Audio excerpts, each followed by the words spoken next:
Hola, hola, buenas tardes. Este, bueno, vamos a comenzar. Tenemos aquí el honor de tener aquí a Rafa, el maestro Rafa Rodríguez Vázquez. Ya ustedes ya lo conocen, les está dando, la mayoría de los que están ahorita conectados, les está dando ahorita clase de macroeconomía. ¿O qué les estás dando? Justo macro abierta. Macro abierta, wow, muy bien. Pues, ¿quieres que probemos vas a poner presentación? Sí, sí, sí. Sí, vamos, con eso platicando. Mientras tanto, a ver, vamos. Política, monetaria. Muy bien. Se ve perfectamente. No sé, si los demás lo ven. No sé si le puedas mover a la siguiente, porque la vez pasada habíamos tenido como un problemita ahí de que no se veía. Sí, mira. Sí, ¿verdad?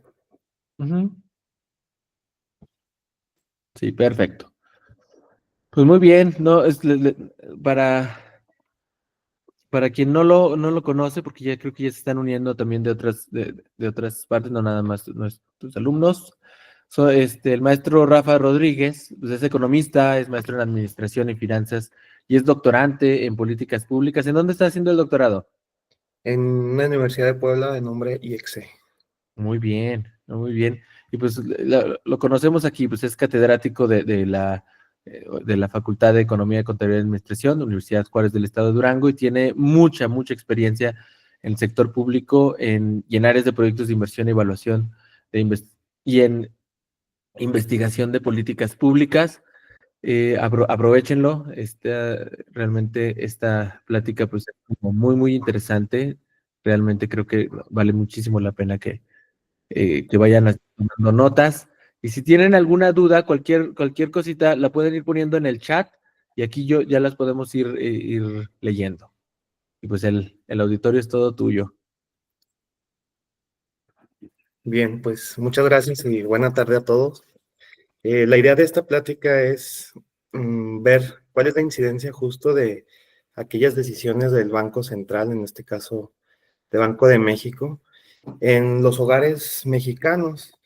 Resulta que sí tiene impactos diferenciados cada decisión que toma en relación con la política monetaria, porque cada hogar, pues, es de naturaleza distinta, ¿no? Cada hogar tiene un patrón de consumo distinto, un patrón de ciertas acciones y actividades, pues, que difiere según su nivel de ingresos. Por ejemplo, aquí en México utilizamos una métrica o una forma de estudiar a los hogares de acuerdo a sus niveles de ingresos, que los dividimos por deciles, de tal suerte que el decil número 1 son los hogares más pobres, el 10% de los hogares más pobres, y el decil 10 es el 10% de los hogares más ricos del país. Entonces, hay cosas bastante interesantes porque según el decil es distinto el patrón de consumo. Por ejemplo, a mí me llama mucho la atención que el consumo, por ejemplo, en cigarros es el mismo del hogar más pobre que del hogar más rico, en términos relativos. Es decir, su proporción de ingreso que destinan a los cigarros los más pobres es la misma proporción del ingreso que destinan los más ricos. Luego, en el consumo de bebidas alcohólicas, resulta que los hogares más pobres destinan una proporción mayor de sus ingresos al consumo de bebidas alcohólicas en comparación con los hogares más ricos. Entonces, esa divergencia de formas de consumir de cada uno de los hogares hace también que cuestiones relacionadas con la política monetaria como la inflación pues tengan impactos distintos, ¿no? La principal tesis de esta plática es la inflación alimentaria, la inflación de los alimentos es mayor regularmente que la inflación regular. Es decir, la fluctuación de los precios de los alimentos suele ser mayor en episodios de alta volatilidad en los ciclos económicos, y los hogares más pobres resulta que destinan una mayor cantidad de sus ingresos a los alimentos respecto a los hogares más ricos. Entonces, cuando hay aumentos de inflación, se dice que es un impuesto regresivo, es decir, un impuesto de inflación, pero que repercute en mayor medida a los hogares más pobres. El tema de pobreza, inequidad, ingresos, es un tema relativamente nuevo que se relaciona con la discusión de de los bancos centrales. En la parte izquierda de su pantalla, ahí ustedes pueden apreciar en la primera gráfica el porcentaje de discursos de titulares de bancos centrales que mencionan inequidad, pobreza, ingresos en sus discursos. Está del año 2005 a 2021. Ven cómo hay un crecimiento importante en los discursos de política monetaria en relación con este tema. Entonces, podemos decir que política monetaria y pobreza o inequidad es una discusión reciente, ¿no? Esta relación que tratamos de hacer entre esta herramienta de los bancos centrales y la condición de pobreza de la población. En la gráfica central, en la nube de palabras, ahí ustedes pueden ver las palabras, digamos que las más grandes son las que se mencionan con mayor frecuencia en los discursos de los banqueros centrales, y ahí pues resalta ingresos, política monetaria, distribución, inequidad, pobreza, etcétera. ¿Por qué cada vez los bancos se preocupan y se ocupan más de su labor y su incidencia en la pobreza? Pues porque tenemos un problema estructural y global pues bastante interesante e incluso, podríamos decir, grave. Es que la desigualdad a nivel mundial está escalando desde la década de 1980. En la gráfica del lado derecho, ustedes pueden apreciar la desigualdad que se mide como la concentración de los ingresos en el 10% de los hogares o de las personas más ricas de cada país. Ahí ustedes ven en la línea roja el caso de Estados Unidos, como a partir de la década de los 80 tiene una tendencia a la alza, así como en Alemania, China, Reino Unido. Pasa lo mismo en México y en general en el mundo. Es decir, ahorita tenemos niveles de desigualdad equiparables a los que observábamos en los años 20, en los años 30, 40. Entonces, es una tarea pendiente de las instituciones, es una tarea también pendiente hacia la sociedad.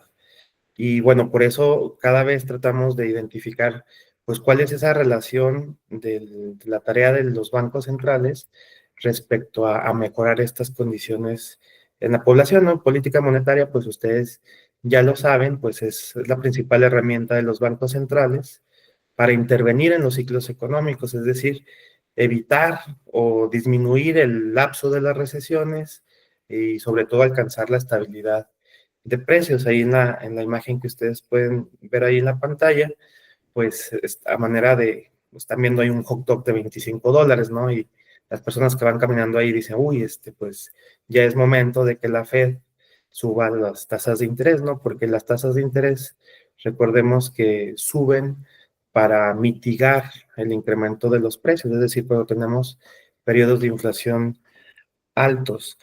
La política monetaria lo que busca es mantener una inflación baja y estable, los ajustes a la masa monetaria principalmente, y cada banco central maneja sus respectivas metas de inflación. Como referencia, pues ustedes saben,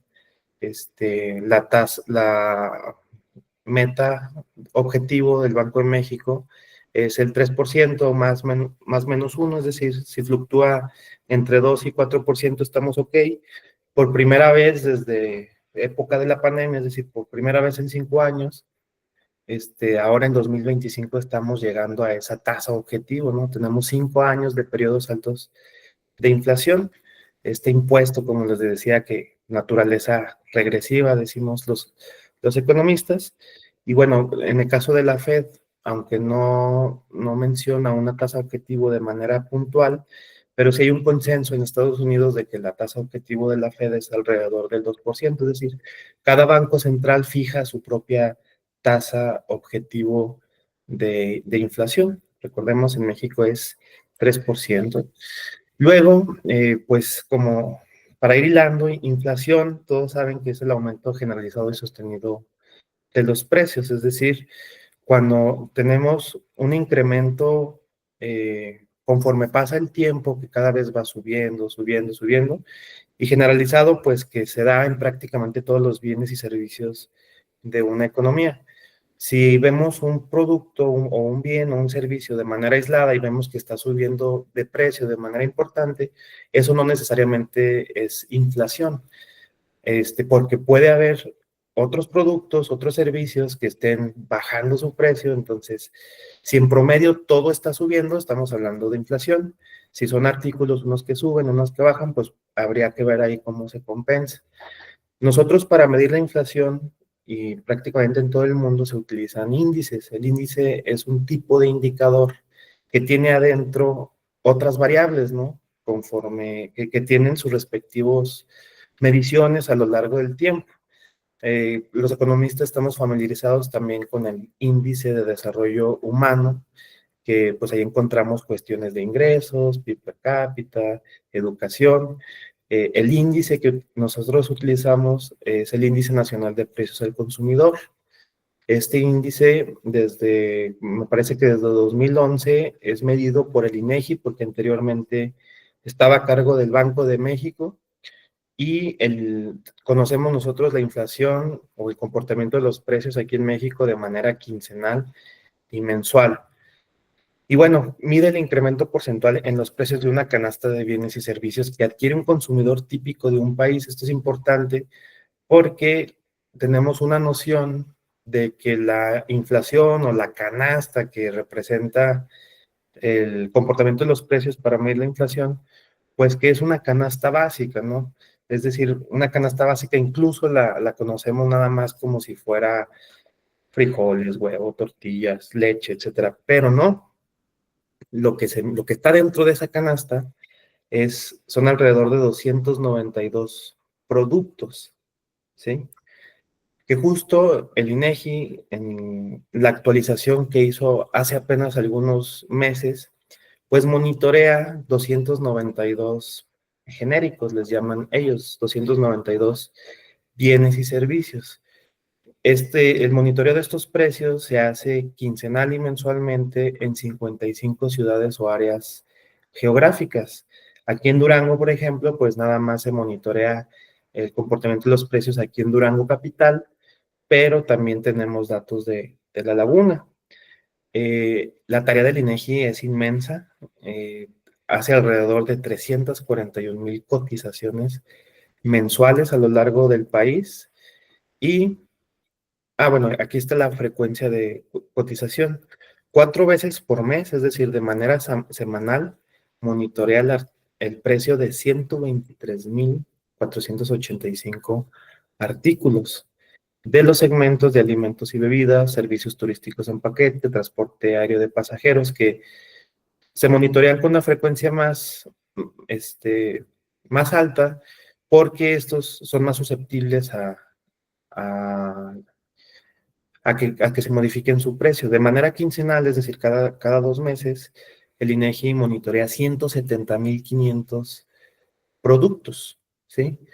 De los componentes de prendas de vestir y calzado, muebles y accesorios y otros servicios. Y de manera semestral y mensual se monitorean 40,900 precios en torno a la renta de vivienda y la educación privada. Entonces aquí ustedes ya pueden eh, visualizar también, pues, que todo lo que compone los productos del Índice Nacional de Precios al Consumidor, pues es vasto, ¿no? Es vasto y se desagrega en 13 grupos. Si ustedes ahí pueden observar que los alimentos, bebidas y bebidas no alcohólicas, pues forman parte de este índice, las mismas bebidas alcohólicas, ropa y calzado, salud, transporte, recreación, servicios educativos, seguros y servicios financieros, cuidado personal. Es decir, adentro del Índice Nacional de Precios del Consumidor está todo aquello que consume una familia tipo en el país, pero para satisfacer las necesidades de todos sus integrantes.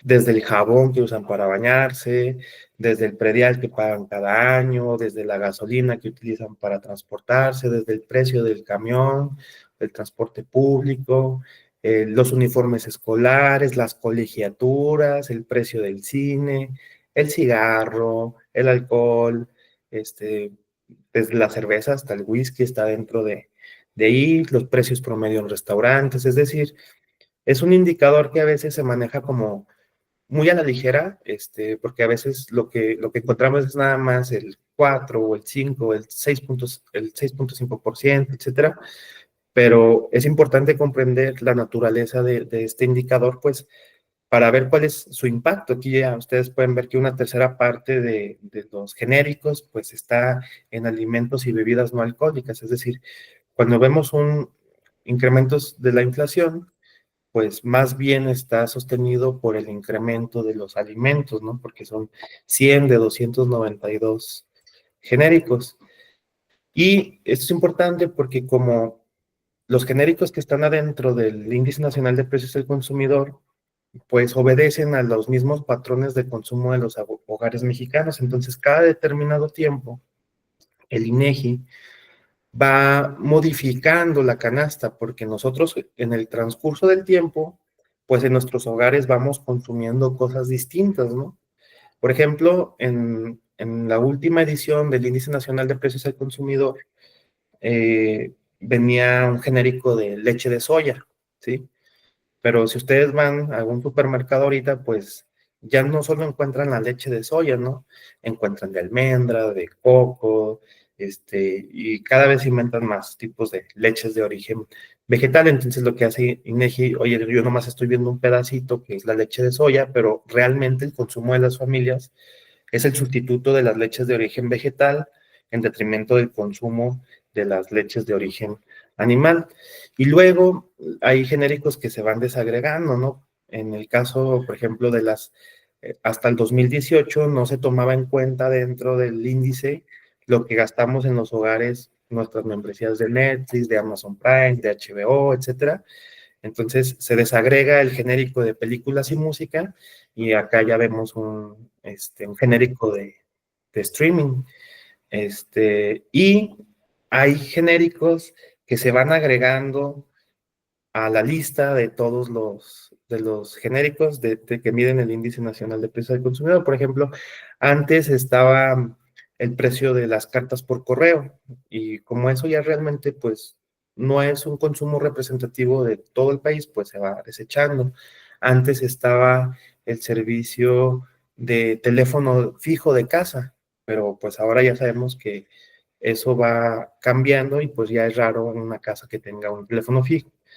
Y para el 2024, adentro del Índice Nacional de Precios del Consumidor, pues está, por ejemplo, los paquetes para fiesta, ¿no? Entonces, recordemos que adentro del Índice Nacional está lo que consumimos, el patrón de consumo de los hogares promedio en el país. Y esto es importante también, pero ya no me voy a tener mucho, no tiene el mismo peso específico cada uno de los 13 subgrupos en el índice. Pesa más los alimentos y bebidas, pesa más el transporte, pesa más la vivienda, el agua, la electricidad, pues porque es donde nosotros también consumimos más o destinamos una cantidad más importante de nuestros recursos. Ahora, la misión del Banco de México, es decir, la encomienda o el mandato constitucional del Banco de México, pues sabemos que es preservar el valor de la moneda a lo largo del tiempo, controlando los niveles de inflación. Pero textualmente el Banco de México se compromete a contribuir a mejorar el bienestar económico de los mexicanos, así reza su misión. Pero luego el bienestar económico puede ser un concepto ambiguo o muy genérico y para ello Coneval pues nos da una línea de lo que aquí en México, al menos para efectos institucionales, se entiende por bienestar económico. El bienestar económico es uno de los dos componentes de la medición de la pobreza. ¿Por qué? Porque aquí en México la medición de la pobreza es de carácter multidimensional, es decir, sí tomamos en cuenta el componente de los ingresos, pero también tenemos en cuenta el acceso a derechos sociales.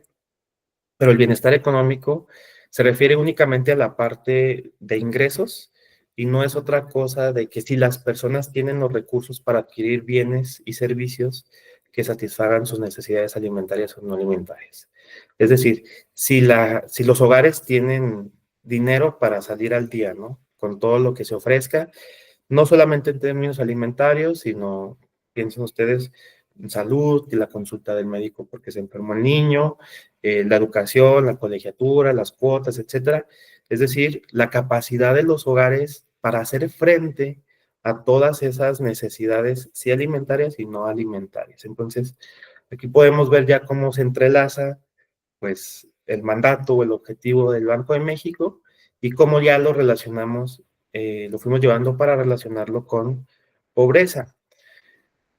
La pobreza también es un concepto amplio que tiene muchísimas definiciones. El año pasado estuvimos en el Mezquital y ahí queríamos comprender la naturaleza de la pobreza en la población indígena, porque resulta que el Mezquital es el segundo municipio con mayor rezago social del país. De los 2.500 municipios del país, Mezquital, aquí a una hora de la capital, pues es el segundo con mayor rezago social. Y le preguntábamos a la gente que si se sentía pobre o qué entendía por pobreza. Nos llamaba mucho la atención que ellos no se consideran pobres, ¿no? Y en varias comunidades indígenas saltó esta frase o esta idea que nos decía, no, pobre el que no tiene manos. Pero eso, pasando a la anécdota, a la definición formal de Amartya Sen, uno de los economistas que empezó a poner en el foco de la discusión en nuestra disciplina, en los años 80, Amartya Sen ya sentaba las bases de que, a ver, la pobreza no tiene solamente que ver con los ingresos, sino también tiene que ver con la privación de capacidades fundamentales para llevar una vida digna. El Banco Mundial tiene su propia métrica de medición de la pobreza. Ahí las personas que ganan $6.85 por día o menos se consideran pobres y la pobreza extrema es de menos de $2.15 por día. Es decir, si hacemos la conversión, pues estamos hablando de aquellos en que ganen en México 130 pesos o menos son pobres, y los que ganen alrededor de 43, 44 pesos por día serían pobres extremos. Pero ese es el criterio del Banco Mundial. Aquí Coneval, hasta ahora, antes de que, bueno, ya está desaparecido, lo va a absorber el INEGI, pero aquí en México entendemos por pobre a una persona que tiene un ingreso por debajo de la línea de bienestar, es decir, que no le alcanza para satisfacer sus necesidades alimentarias y no alimentarias, y que tiene una de las 6 carencias sociales. Un pobre extremo es al que no le alcanza ni para la comida, que eso es la línea de bienestar mínimo, y tiene 3 o más de 6 carencias sociales. Rápidamente, para que ustedes vean en los últimos años cómo se han comportado los niveles de pobreza, pues la pobreza se ha mantenido en niveles más o menos constantes del 2016 al 2020, y en el 2022 ya vemos una reducción importante. Aún así son niveles muy altos. El 36.3% de la población en México es pobre. Si lo convertimos en términos de número de personas, podemos decir 1 de cada 3 mexicanos es pobre, ¿sí? Pobreza extrema también pues se mantiene ahí más o menos en el 7, tuvimos un repunte en el 2020 hasta 8.5% de los mexicanos, y actualmente es el 7.1% de la población que se encuentra en pobreza extrema. Les decía que en México la pobreza es multidimensional y las carencias que se miden aquí en México pues son 6 que tienen que ver con rezago educativo, acceso a los servicios de salud, seguridad social, calidad y espacios de la vivienda, acceso a los servicios básicos de la vivienda o alimentación. Pero el que nos importa ahorita es cómo impacta en los ingresos o en la capacidad de los hogares para satisfacer sus necesidades alimentarias y no alimentarias. Para 2022 también hubo una reducción importante respecto al año 2020. Las personas que son pobres por ingresos son las que no completan la canasta alimentaria y no alimentaria, y los pobres extremos por ingresos es donde no tienen dinero para comer, ¿sí? Así está el 12.1% de la población mexicana. Entonces, ya conocimos los elementos que me interesaba plasmar sobre inflación y la naturaleza de la pobreza aquí en México. La inflación, sabemos que reduce el poder adquisitivo de manera general. Sin embargo, los hogares más pobres, al principio que les comentaba cómo estudiamos los ingresos de los hogares aquí en México, que los dividimos de 10 en 10, los ordenamos de los que más ganan a los que menos ganan. Hacemos pedacitos de 10 en 10. Entonces, el decil 1 o la parte 1 son los ingresos, los hogares más pobres. El decil 10 es el 10% de los hogares más ricos. Si aquí hiciéramos un ejercicio de en dónde se sitúa cada uno de ustedes en los ingresos de sus hogares, yo estoy seguro que estaríamos en la parte alta dentro del 30 o del 40% más rico de la población.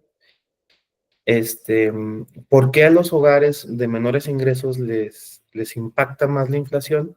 Pues primero porque tienen una menor diversidad de fuentes de ingresos. Esto quiere decir que su principal ingreso es el salario, ¿sí? Y su capital lo tienen en dinero, ¿sí? O en su cuenta de banco. Es decir, carecen de acceso a instrumentos que les puedan proteger de la inflación, o incluso desconocen que pueden aprovechar la coyuntura de los niveles altos de inflación, como si lo hace el sector más rico de la población. El No sé sector si más nos puedes rico, platicar sobre eso, que, cómo, en particular, ¿qué serían ese tipo de instrumentos? por ejemplo, los hogares más ricos suelen aprovechar las tasas altas de inflación porque acuden a instrumentos financieros que los protegen de esta depreciación de la moneda, o esta depreciación, sí, pues tal cual de la moneda. Acuden a bonos, acuden a protegerse con instrumentos como los CETES, y los hogares más pobres suelen desconocer estos instrumentos. Esto quedó patente en una reciente encuesta que hizo el INEGI en conjunto con la Conducef. Se la recomiendo mucho, se llama la Encuesta Nacional de Salud Financiera, y ahí los hogares más pobres pues son los que tienen menos acceso a tarjetas de crédito, a cuentas bancarias, a instrumentos de inversión, al acceso ¿Pero al es que mercado de valores. desconocen o es que no tienen acceso? Las dos cosas, ¿Sí? las dos cosas. Y por eso es que es regresivo, el impuesto regresivo, digamos, ¿no? La inflación. Así es, digamos que los hogares más ricos pues pueden tener más herramientas para protegerse de la inflación. Esa es la principal razón. Luego también, en contraparte, cuando las tasas de interés bajan, por ejemplo, ya cuando se está controlando la inflación, los hogares más ricos también suelen sacar provecho de esa situación por el hecho de que pueden reconfigurar sus créditos y beneficiarse de la disminución de las tasas, o incluso pueden también incrementar su patrimonio para, para aprovechar las tasas baratas, ¿no? En el caso de un crédito hipotecario, de un crédito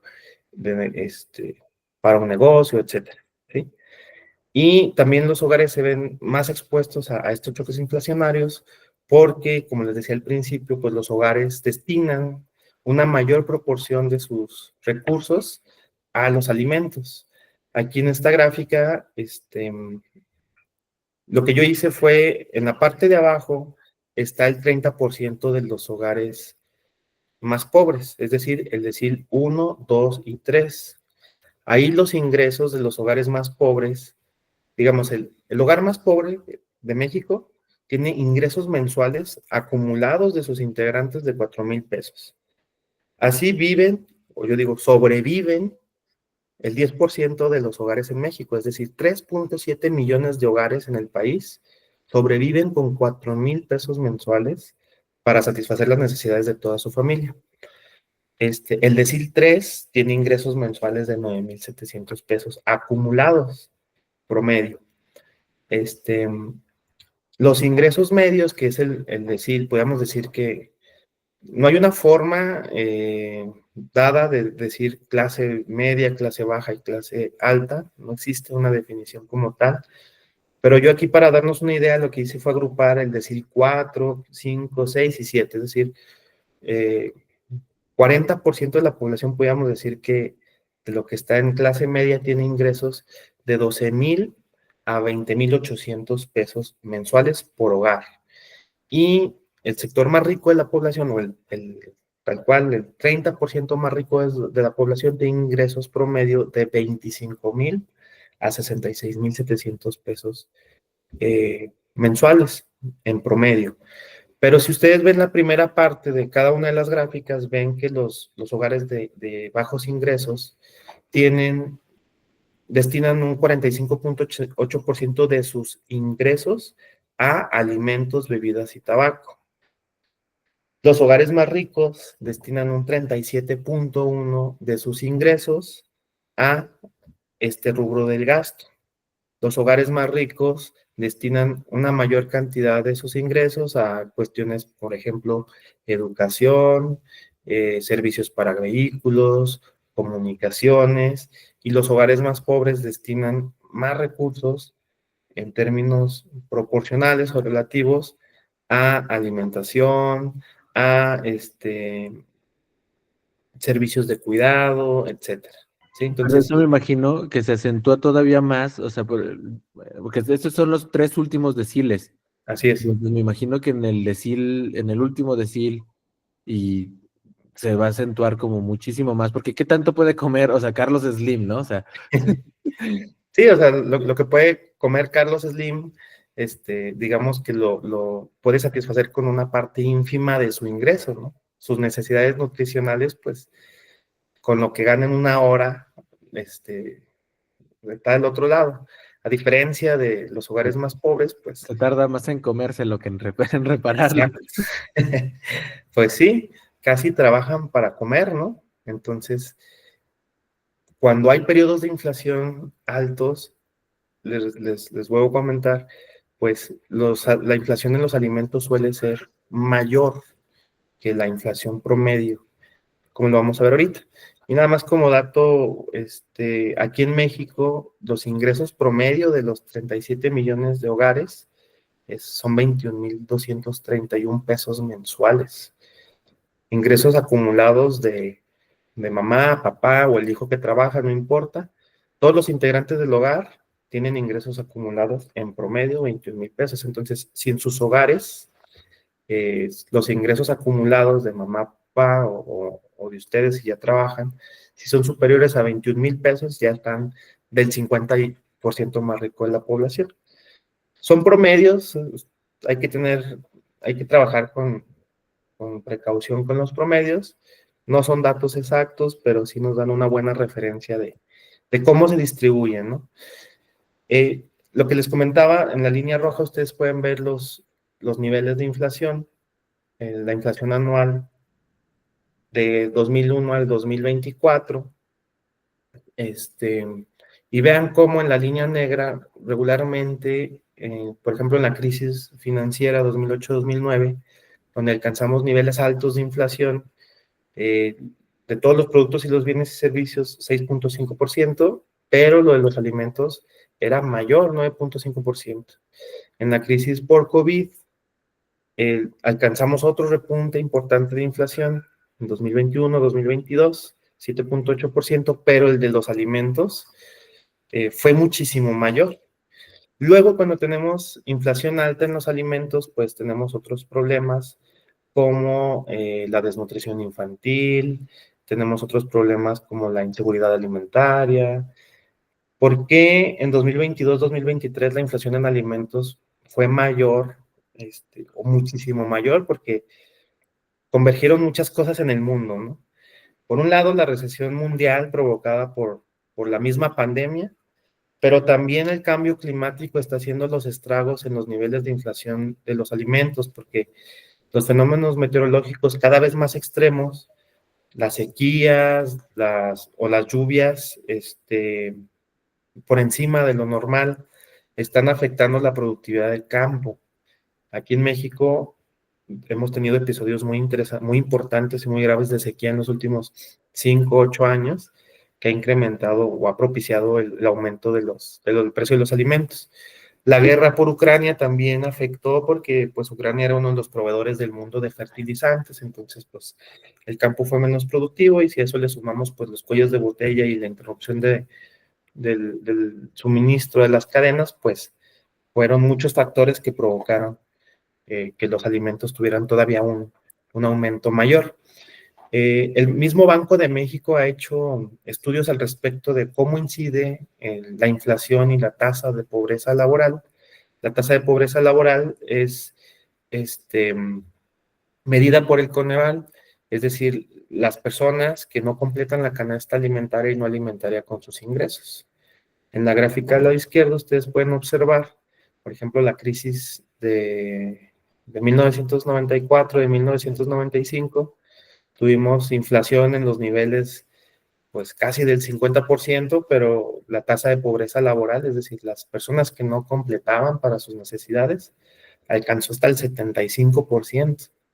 Y en la crisis financiera 2008-2009 también tuvimos un repunte en pobreza y pues también por niveles de inflación altos. Lo que se ha hecho hasta ahorita aquí en México, la evidencia que tenemos es que sí, efectivamente, los aumentos en los niveles de inflación sí tienen un impacto en los niveles de pobreza. Este es un estudio del Banco de México que hicieron un modelo econométrico de efectos fijos, agarraron a prácticamente todas las ciudades del país, y lo que comprobó el Banco de México es que un aumento de un punto porcentual en la inflación, pues tiene un impacto en la tasa de pobreza de aproximadamente 0.9%. A mayor inflación, entonces, sí hay evidencia empírica aquí de que incrementa la pobreza. Si la inflación pasa de 3 a 4%, pues la inflación aumentará un 0.92%. Para concluir, si hay un debate en los bancos centrales y en los países, si la política monetaria de verdad puede mitigar o mejorar las condiciones de pobreza. Todavía está en entredicho, ¿sí? Pero el mismo Banco de Pagos o el mismo Banco de México admiten que la política monetaria en conjunto con otras políticas integrales pues puede de verdad ser efectiva a la hora de combatir la pobreza. A nivel mundial no hay un consenso, pero aquí el Banco de México sí asume que tiene un impacto la inflación en el aumento de pobreza, pero hay otros elementos que responden mejor por el abatimiento de la pobreza, y el principal es el crecimiento económico.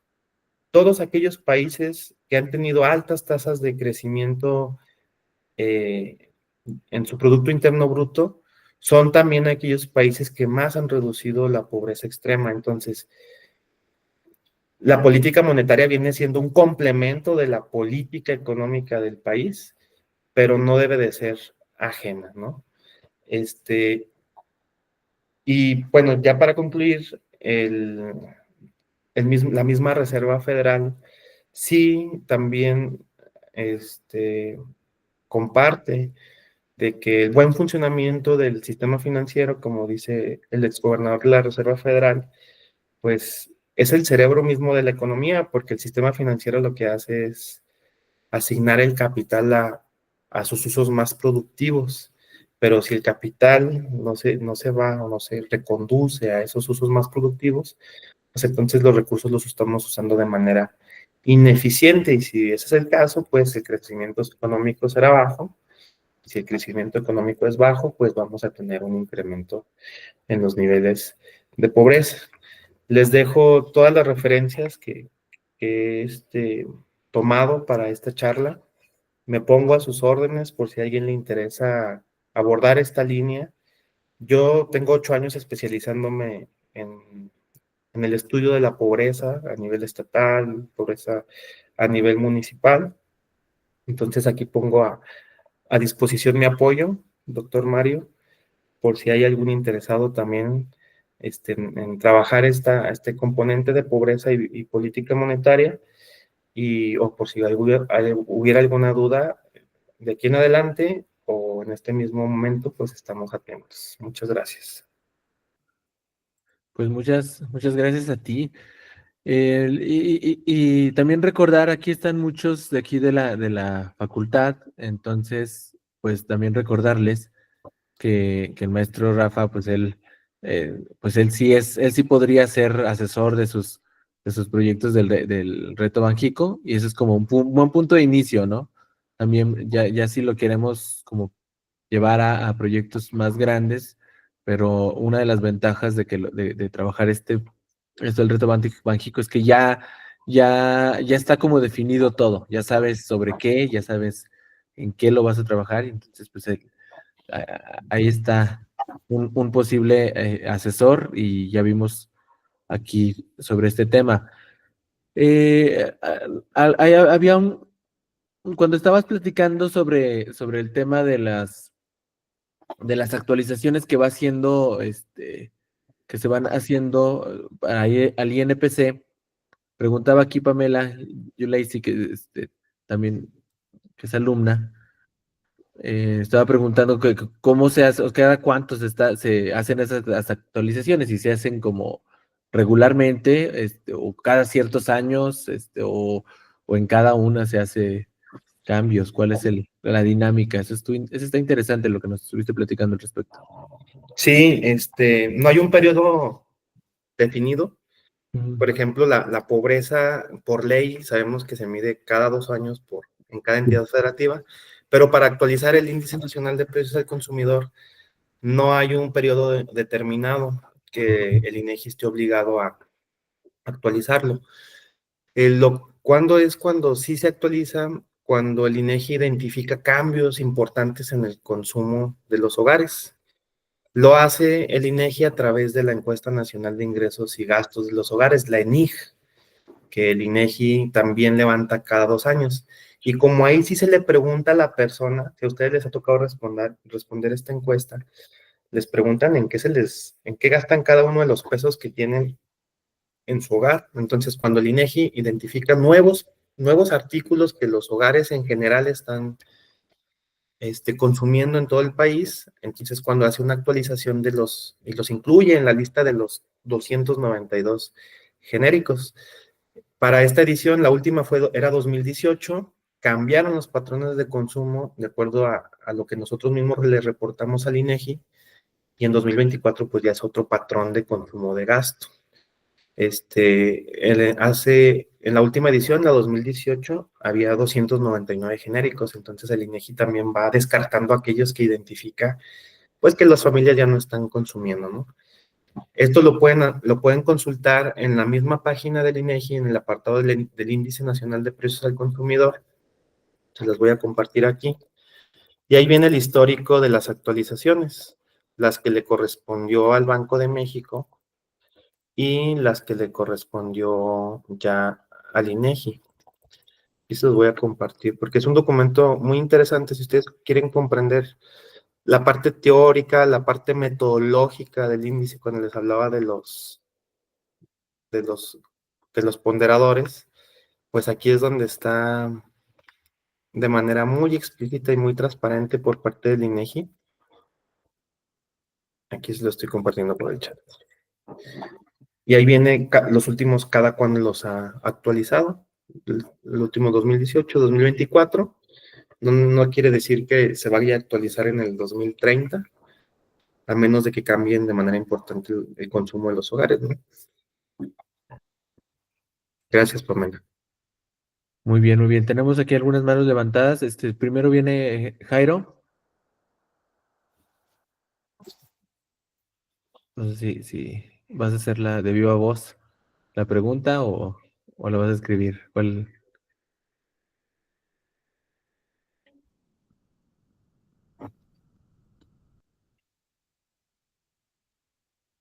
Jairo, adelante. Ah, ok. Creo que a lo mejor se había salido, Ah, pero pues bueno, ahorita está. Dinos, adelante. ¿sí se me escucha? Sí, ahí sí te escuché. Ok, disculpa, es que se me trabó aquí. Bueno, yo quería preguntar algo así como que no sé si sea muy obvia la pregunta, pero directamente para el ponente, usted ha estado en este tipo de temas más relacionados con la pobreza y todo eso, y sobre todo que ha estado en el hospital viendo todo ese tema. ¿Usted cree que realmente se puede acabar con la pobreza al 100% en ese municipio? La última parte no te alcancé, no te alcancé a escuchar, perdón. ¿Me escuchan? A ver. Sí, Ok. Lo que le quería preguntar es que si, bueno, usted que ha estado en temas así de pobreza, o sea, viendo en campo directamente, por ejemplo, en el hospital, ¿usted cree que en esa región se puede acabar con el 100% la pobreza? O de plano no, es muy difícil. Bueno, obviamente ok, sí es difícil, ¿no? Pero, sí, o sea, ¿habrá gracias. una estrategia o...? Ya, el tema de pobreza en Mezquital es un cliché pues, personal, porque resulta que después de 1,000 millones de pesos invertidos en los últimos 10 años, la pobreza no solamente ha mejorado, sino que ha aumentado, ¿no? Entonces, dice Esther Duflo que no depende de la cantidad de recursos, sino de cómo los utilices. Lo que pasa en el Mezquital es que es una realidad distinta la de la comunidad indígena que de la comunidad urbana. Entonces, nosotros decimos que las personas del Mezquital, el 90 y tantos% son pobres extremos, pero porque los estamos midiendo con nuestros parámetros de nuestras necesidades urbanas, de nuestras necesidades, pues, occidentales, ¿no? Pero ellos tienen otra dinámica de vida, otras necesidades, donde si yo le digo a una población del Mezquital, tú eres pobre porque no tienes piso, porque tienes piso de tierra, dice, "Ay, pues yo quiero tener piso de tierra, ¿no? Tú eres pobre porque tienes el techo de paja, pues yo así lo quiero tener porque obedece a mis usos y costumbres, porque obedece a cuestiones climatológicas en zonas calientes. Entonces, ellos no se sienten pobres, tienen algunas carencias importantes. El problema está en que nosotros medimos al pobre de Durango de la misma manera que medimos al pobre de San Pedro Garza, pero también medimos al pobre con la misma medida y con los mismos criterios de la localidad de Muruat, ¿no? Donde son realidades completamente distintas, necesidades completamente distintas, y lo que se ha discutido aquí en México es de que la comunidad indígena debería tener otro parámetro para determinar si se encuentra en situación de pobreza o no. Por eso es un barril sin fondo el Mezquital, es el municipio que más recibe recursos federales, pero aún así se los duplicaran, pues la situación no cambiaría mucho, ¿no? No sé, eso es interesantísimo, y no sé, digo, porque impacta la forma en la que nosotros clasificamos a una población o a una persona, a un hogar, como que está en pobreza, ¿no? Pero también no sé si pase lo mismo con esa canasta de la que nos estuviste platicando, esa canasta de bienes, y nosotros estamos midiendo una inflación que a lo mejor está viviendo muy diferente una inflación, la persona que vive en la ciudad, que la que vive en el campo y que la que vive en Mezquital, que la vive en San Pedro Garza, ¿no? O sea, es una inflación que no todos estamos viviendo de la misma manera, pero pues tenemos que medirla de la misma manera y por eso desde Banco de México, pues tienen que ver, pues es con ese dato y acabas utilizando una motosierra, pero yo tengo esa idea para poder hacer algo que en teoría deberíamos de tener que hacer como con bisturí, pero pues no hay los recursos, no podemos irnos tampoco a tanto detalle, es como complicado, pero... Sí, y justo lo que dices, en las visitas de campo que hicimos al Mezquital nos dimos cuenta que ahí son autosuficientes en materia alimentaria. O sea, ellos consumen lo que producen ahí mismo en su localidad. Entonces, pues podíamos discutir si altos niveles de inflación pues realmente a ellos les repercuten, ¿no? Ahí sería otra variante aparte de lo que estamos platicando, porque ahí la producción es de autoconsumo. Interesante, digo, decimos que de autoconsumo, pero pues sí, obviamente, tendríamos que irnos como a lo muy, muy fino de cuánto tiempo de su vida les está tomando tener ese autoconsumo también, ¿no? Así es. Y es como, pues realmente es otra medición, o debería de ser otra medición para esa inflación. Así es.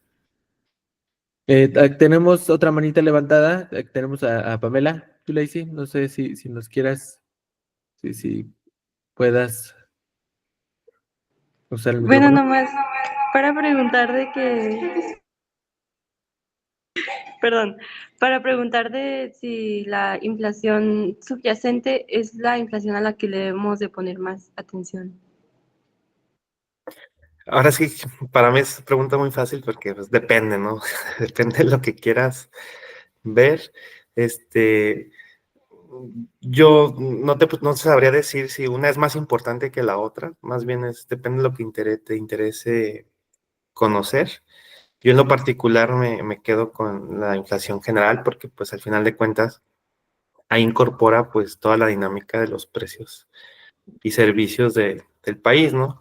Depende de tú lo que te quieras concentrar, si es por el lado de los combustibles o por el lado de los energéticos, pues ya sería, o solamente enfocarte en el tema alimentario, O a lo pues ya mejor sería por lo que estabas comentando, ¿no? Por el tema alimentario, a lo mejor es por eso la pregunta. Sí, sí, sí.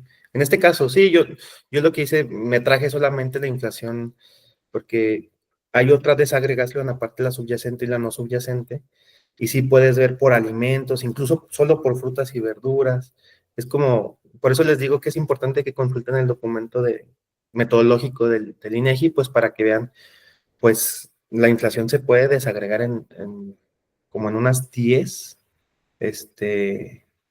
pedacitos, y ya lo que te interese, pues es lo que tomas, ¿no?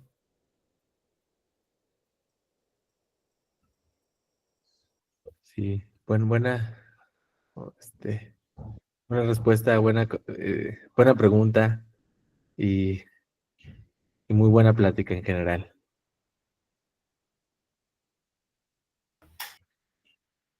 No sé si haya alguna otra pregunta,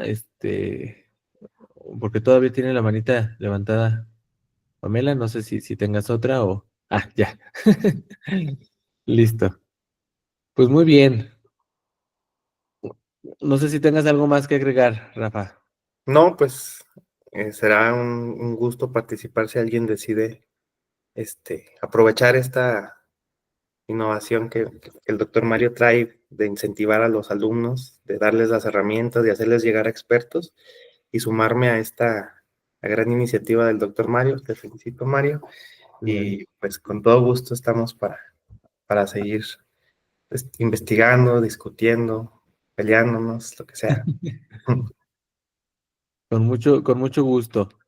Sí, no, pues nada más invitarlos, que la próxima semana vamos a estar haciendo así estas sesiones en vivo, vamos a estar haciendo como unas 3 a la semana. La próxima semana vamos a hablar sobre la importancia de la investigación. En particular, invité al doctor Paco también de aquí de la facultad, porque él nos puede dar muy buena visión sobre la investigación, sobre escribir, sobre detallitos finos que hay al momento de publicar algo y que nos pueden ayudar mucho para hacer nuestro trabajo. Y en particular sí le dije que nos orientara sobre la forma de citación en Chicago, en tipo de Chicago, que es el que nos piden para el reto Banjico. Y luego el miércoles vamos a tener a la doctora Ana Lorena Jiménez Preciado. Ella es egresada de la facultad, pero ella está en el Instituto Politécnico Nacional. Estuvimos contemporáneos ahí en el Poli. Pues resulta, pues dices, hay dos de Durango que estuvieron ahí mismo, en el mismo lugar, en el Poli, pues bueno, gran persona, gran amiga, pero ella nos va a hablar sobre el uso de la API. Ella sí le sabe mucho este tema de los datos, entonces también aprovechen. Nos va a decir cómo sacar, extraer otro tipo de datos de Banjico utilizando Python. Y finalmente, el doctor Isaac Leobardo Sánchez Juárez de la Universidad Autónoma de Ciudad Juárez pues nos va a estar hablando sobre el programa de política monetaria 2025. También ese va a estar muy, muy, muy bueno a las 11 de la mañana del viernes 21, para que también aprovechen todo esto. Y pues nada, espero que estén les esté pareciendo esto interesante. A mí sí me está gustando muchísimo. Y pues me gustó mucho esta plática, fue muy, muy ilustrativa. Eh, pues agradecerte mucho, Rafa, por tu tiempo, por esta plática. No, al contrario, muchas gracias. Gracias a todos. Gracias a todos por estar aquí. Que pasen muy buena tarde y va a quedar esta grabación ahí ya en la plataforma. Y pues bueno, listo. Nos vemos. Bye.